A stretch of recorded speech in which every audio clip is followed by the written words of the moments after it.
Halo, selamat pagi teman-teman. Selamat jumpa lagi dengan saya di sini Momon Esmadroni untuk channel Ngaprak. Nah, teman-teman, pada pagi hari ini saya ingin sharing tentang yang biasa kita alami ketika melakukan perjalanan, di mana ketika kita menggunakan aplikasi semacam misalnya Google Map ataupun mungkin Waze, itu seolah-olah kita disesatkan atau diarahkan ke jalan yang sempit ataupun jalan yang rusak ya. Banyak hal ini dialami oleh beberapa pengguna daripada aplikasi tersebut. Saya ingin sharing bagaimana ini bisa terjadi dan bagaimana kita untuk mengatasi hal tersebut. Mari kita ikut. Nah, sebelum saya jelaskan lebih lanjut, saya ingin sampaikan bahwa untuk sistem GPS ini ya, untuk mengetahui posisi kita ini ada dua sistem. Yang pertama adalah menggunakan alat ini. Ini adalah reel dari GPS. Dan ini untuk mengetahui posisi kita kalau menggunakan ini terhubung langsung dengan satelit, ya, satelit GPS. Jadi ini tidak tergantung dari ada atau tidaknya sinyal handphone.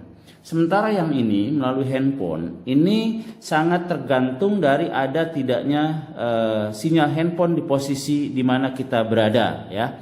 Sementara aplikasinya biasanya kita menggunakan Waze ataupun menggunakan daripada Google Map ya.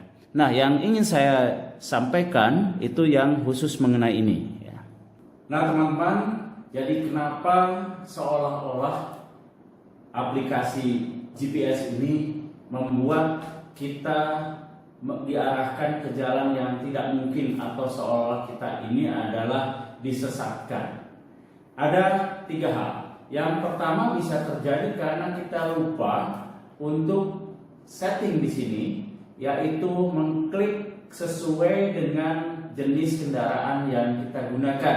Sebagai contoh, di sini ada untuk rute yang terbaik untuk motor, untuk mobil, bahkan sampai untuk pejalan kaki. Jadi tentu ini akan sangat memungkinkan menyesatkan kita kalau kita tidak mengklik ini. Misalnya kita klik untuk motor tapi kita menggunakan kendaraannya mobil sehingga diarahkan ke jalan yang hanya untuk motor. Yang kedua adalah karena sistem ini mengambil basisnya adalah jalan yang rute terbaik itu berdasarkan rute yang terpendek biasanya. Sehingga kalau kita klik dari kota A ke kota akhir tujuan, diambillah jalan yang terpendek ya. Dan jalan yang terpendek ini bisa saja melalui rute-rute yang memungkinkan itu jalannya adalah rusak atau jalannya sempit. Untuk mengatasi ini, maka sebaiknya kalau kita katakanlah akan melakukan perjalanan dari kota A ke kota K misalnya, itu melalui kota-kota B, C, D, E, F dan seterusnya sampai K, itu tidak langsung plotting secara keseluruhan ya. Artinya diklik dari kota A ke kota K, karena sistemnya akan memilih rute terbaik, rute terpendek, sehingga akan membelok-belok ke jalan yang ukurannya adalah jaraknya pendek ya. Pada kondisinya belum tentu adalah untuk kendaraan dalam hal ini layak untuk dilalui. Oleh karena itu cara mengatasinya adalah buatlah per segmen. Katakanlah kita dari kota A ke kota K, maka kita buat tujuan dulu sampai ke kota C katakanlah ya, melalui kota B dan seterusnya. Jadi hal ini akan menghindari untuk dibelok-belokkan ke rute yang terlalu jalannya yang tidak memungkinkan. Memang dari sisi jarak, dari sistem ini dianggap jarak yang terbaik yaitu pendek. Nah, yang ketiga, kemungkinan kita disesatkan adalah kondisi sinyal seluler di tempat tersebut memang kurang baik atau istilah bahasanya mungkin lemot ya.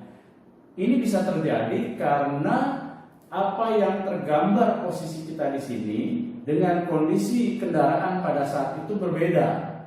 Kalau ini misalnya sinyalnya lemot, kita bisa terjadi di satu tempat itu kita lebih depan dibandingkan posisi yang tergambar di sini. Sebagai contoh misalnya kita harus melalui satu pertigaan. Ya.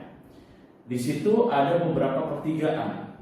Nah, kita akan lihat apakah pertigaan yang mana yang dimaksud oleh ini. Ya. Kemungkinan kita pertigaan yang dimaksud oleh ini itu sudah terlewati, sehingga ini melakukan reroute lagi, melakukan rute ulang lagi, sehingga kita dari posisi kita ini akan berubah lagi. Nah, ini bisa terjadi juga akan mengambil rute yang terdekat dan kondisi jalannya yang tidak sesuai. Untuk mengatasinya, kalau kita misalnya ragu-ragu di satu tempat yang harusnya kita mengambil action, apakah belok atau memutar dan sebagainya, di tempat mana, maka sebaiknya mengurangi kecepatan kita, dan atau kalau harus berhenti itu sebaiknya untuk berhenti. Nah, itu teman-teman, jadi sharing saya mengenai penggunaan daripada aplikasi GPS ini yang selama ini sering dianggap ini adalah menyesatkan. Kalau saya simpulkan bahwa 3 hal yang perlu kita lakukan.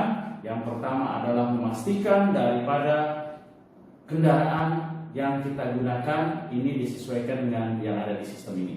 Ya.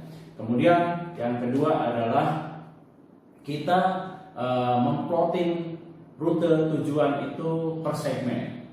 Dan yang ketiga, kita kalau ragu-ragu di satu tempat itu sebaiknya kita berhenti atau mengurangi kecepatan, karena untuk menghindari bahwa gerak kita lebih dulu daripada apa yang digambarkan di GPS karena kondisi sinyal selulernya yang lambat. Nah teman-teman, itu sharing saya pada pagi hari ini. Mudah-mudahan bermanfaat, dan jangan lupa ikuti terus perjalanan saya dengan Momon Esmadroni untuk channel Ngaprak, dan jangan lupa subscribe, comment, like, and share. Sampai jumpa lagi, bye-bye.